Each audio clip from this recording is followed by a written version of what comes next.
summary, analysis, and review of Mitch Albom's Finding Chika, A Little Girl, an Earthquake, and the Making of a Family.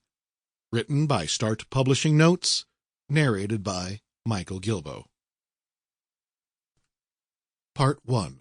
Summary and Review. Summary. Finding Chika by Mitch Albom is a raw account of a little girl's life in the wake of her death, a year before he started writing her story. It covers how they met, her illness, and her short life before she died at the age of 7. It also covers the 7 lessons Mitch learned as he took on the role of a father in his late 50s, and then had to say goodbye.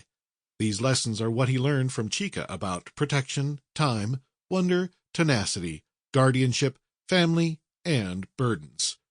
Chika was a Haitian national who was sent to an orphanage when she was a toddler, separated from her siblings after her mother died in childbirth.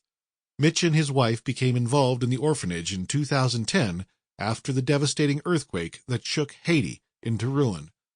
An unlikely father, Mitch describes how he met Chika after volunteering to run the orphanage on behalf of an ailing pastor, then too old to handle its affairs.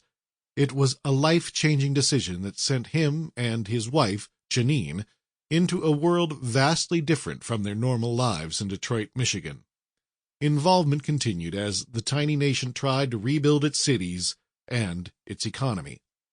When Chika June joined the same orphanage 3 years later, Mitch was returning to Haiti once a month to oversee operations. The team had rebuilt the orphanage and were managing to keep it operating, despite nightmare logistics. A few months after, they received a call from the orphanage supervisor, Elaine, that Chika was sick. Her face had drooped on one side and she was struggling to walk.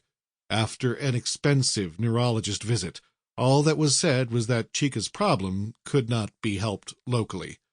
Mitch and Janine decided to bring the little girl to the United States for diagnosis and treatment. The initial hope was for her to return to her friends and people at the orphanage once she had recovered. It was never meant to be a permanent arrangement.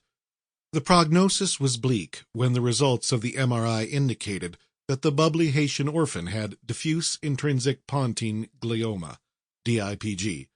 It was a devastating disease with a shattering, non-existent survival rate. From there, the story turns to the next 2 years in America, in and out of medical institutions, and the many challenges the period brought amid the forming of a family of 3. As her treatment continued, Mitch and Janine decided to keep her with them in Detroit and make her life comfortable as they tried to... Sample complete. Ready to continue?